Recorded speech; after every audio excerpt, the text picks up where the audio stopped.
Hello ladies and gents, I'm Eka, and today I will be discussing with you the main issues that I believe to still be plaguing Bannerlord at this point in development when it's so close to the final release in only 2 weeks or so from the making of this video. As always, do keep in mind that this will be based on my own opinion and experience of playing Bannerlord, and it could very well differ to your opinion, which is completely fine, as everyone is entitled to their own opinion and based on their own experience and what they seek out of their product. So to start off, I'll have to speak about what I believe is the biggest issue with the game at this point, which is late game content, or rather lag zero. I'm pretty sure that it's no secret to anyone who has played Bannerlord on a long playthrough and passed a vassalage point or made their own kingdom and went into the late game, only to realize that there is honestly nothing to do besides just declaring war and conquering land over and over and over again. There is just simply nothing to do besides that when it comes to the late game, which is really unfortunate, since this was also the case with the game back in Warband, where you would have fun with the early game and mid game,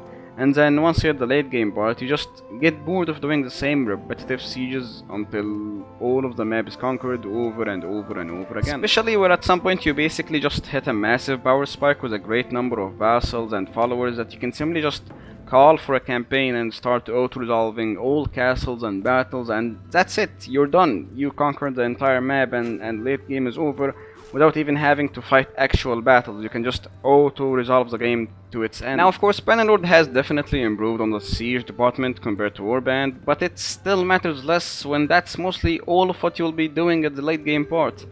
I had really hoped Taleworlds would learn from the state of late game in Warband and add more to do in Bannerlord, but that's definitely not the case, at least how I see it. Mostly you will find yourself simply getting bored of your playthrough and either go on a hiatus from Bannerlord altogether for a while, or just start a new playthrough from the ground up to re-experience the early and mid game, which is much more fun, from a new character with a new perspective and maybe with some other mods or anything else. I would like to talk about just how bad the AI parties are at prioritizing targets in a war, especially armies, and especially if they're fighting on multiple fronts.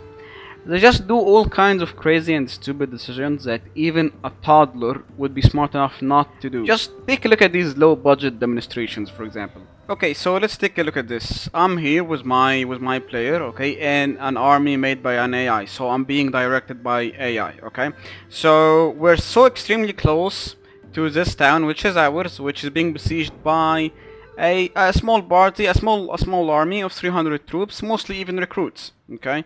And then all the way across the fucking map, all the way over here, okay, we have news that this town is also being, besieged by an army which we do not know the number of or the quality of. So it's so extremely easy to relieve this garrison here and just finish the siege on this one, right? Okay, but what does the AI decide to do? They literally decide to abandon this location, and instead of relieving this town, they basically just march all the way over to here. Which in game, by this player and by the number of troops in this army, it's gonna take literally weeks because our empire is so big, and by the time we get there, it's either gonna be one of two things. Either the army successfully already took the town, so it's pointless to march there anyway, or another one of our massive armies already took care of this town, and at the same time we lost this one because this fucking shitty ass army was able to take this town because it's left undefended. So who the fuck decides this shit? Who the fuck thinks that this would be a good idea? You can literally just execute these guys right over here, hop, throw them in the garbage can and relieve this thing, and then either, continue marching into enemy territory, take more land, or go for this one, but at least secure what's easily achievable. No, the targeting and the prioritization by the AI is really not that great, unfortunately. Okay, so here is another example. For example, when an enemy faction is so absolutely fucked, okay, and they only have one town left, and they basically just have a shit ton of lords going around in in very small parties of like 20 or 10 or 30 or 40, basically made up of recruits because they can't amass a large enough army and there's no army. And then you have your own AI army, okay, like 1000 or 2000 or 3000 high quality troops, and this is their last fucking their last town, okay? So what does the army do? Okay? Instead of conquering this easily achievable objective and taking the last town of a faction and ending that faction, no, it's not smart enough to do that. It will basically keep chasing every single party of the enemy on the map, okay, and they keep running away because guess what? They're so small that they can basically just keep kiting the main army, and the main army will never reach them. The AI doesn't even realize that he's always gonna be so slow, he will never be able to reach these parties, but he keeps doing it anyway, forever. And instead of just simply stopping here, taking this town, and then boof, all these are not even priorities. All these parties are not priorities. They don't give a fuck. They don't matter. It's just 20 fucking guys and nothing. No, unfortunately it's not prioritized enough to just finish off a faction. Again, another very simple example, and I'm pretty sure almost all of you has already experienced this if you have reached the late game of Mountain Blade. I feel like this really should be easy to solve, in my opinion. Okay, and here is like my last example. So let's say that two factions just started a war between each other, okay, and this is the front line. Okay, this is the front line, this is the ally town, and this is the enemy town. Okay, so what happens? Or let's say they're castles, it doesn't really matter. Okay, so the enemy, okay, so these guys gather an army, okay, and they march here, okay, to besiege this town and take it. And this army does the same thing. The enemy gathers their lords and stuff, make an army, and whoop, goes over here. Okay, so these guys are now at each other's throats. Okay, the enemy is now on the besieged thing, and this is besieging the other thing. Okay, so what happens? These guys take this town or this castle because the AI doesn't put any fucking garrison or like 50 or 100 easily taken by any half-assed army.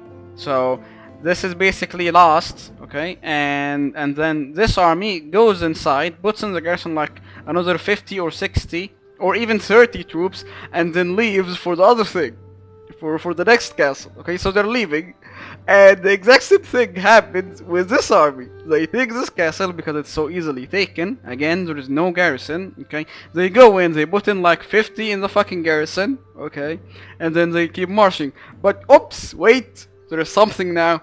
So the red guys realize that this is now not theirs. Okay, and so they go back to reclaim it. And these guys realize the same thing. Oh no, I lost my town, so I'm gonna go back to reclaim my town.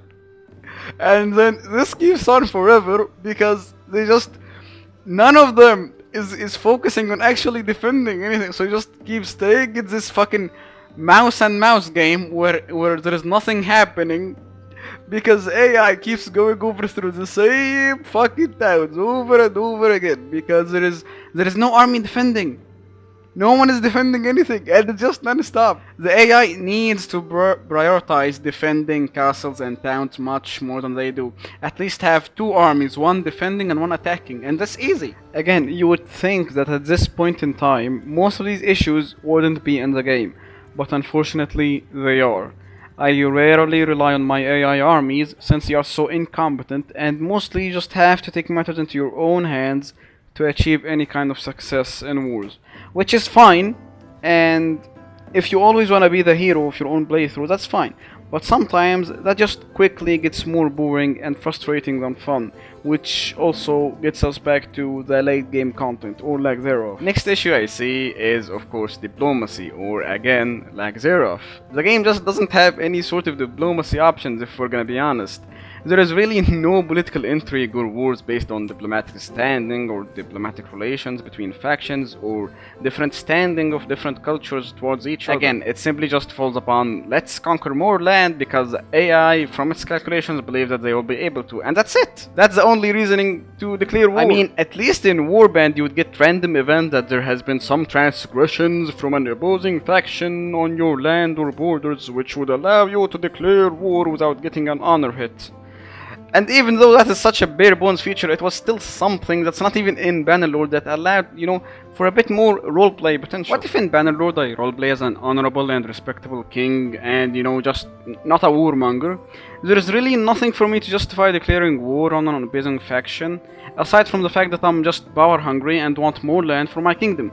It reduces the quality and potential of my roleplay. Of course, you can't make alliances or maybe do some marrying to improve relations between factions, and even the calculations when an opposing faction is losing a war and should pay tribute for peace, they greatly overestimate their successful raids percentage and demand that you be the one paying tribute for peace, even though they own jack shit and they already lost all of their territory, and you have like 30 fiefs of towns and castles, and it just doesn't make sense, and it really feels like it still needs more work, to say the least. Now I would like to talk about the battle AI, which I honestly absolutely despise when I'm playing unmodded Bannerlord. Basically, if you're not playing with a realistic battle module, aka RBM, then all of the battles, no matter how big or small, are so underwhelming where the AI either uses mostly shitty and retarded tactics, or don't even use tactics at all and just decides to F1, F3 your ass. Or, of course, what I love to see, send down their cavalry units, sometimes even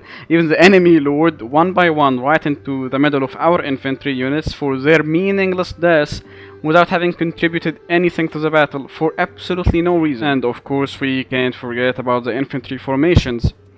I don't know why, but sometimes I feel like the enemy lord is allergic to the shield wall formation for their own infantry and therefore almost never use it, even if they're literally getting peppered by 100 Fian champions. And even if we just ignore the tactics and the fact that the AI doesn't really use tactics very well or at all, I would still have to speak about how quick battles are decided. You could have like a 1000 versus 1000 battle troops ending in 3 minutes or even lower, because when the infantry formations of both sides collide and start fighting, they decide to abandon all of their training and their formation and just spam overhead attacks endlessly on the enemy until one side kills the other. No regard for their lives, no meaningful blocking for incoming attacks, no actual tactics used in the fight that would lead you to believe that they are actually human beings fighting for their lives and not just bots spamming attacks at each other. Yet again, this has mostly been the case since the release of Early Access, and even when we're so close to the full release, this is still unfortunately the case with the battles in Bannerlord. And honestly, that's all I wanted to talk about for today. Let's hope that Taleworlds can sort out these issues after the release of the game, because it definitely hinders the experience of what's otherwise an awesome battle simulator. What do you think about the issues that I discussed today? Do you agree or disagree? Are there any other issues on your mind that you believe deserve more attention? Tell me down in the comments and let's have a discussion. I would really love to hear what all of you have to say. Again, this is it for today. I hope you guys enjoyed the video. As always, I'll see you next time and have a great day.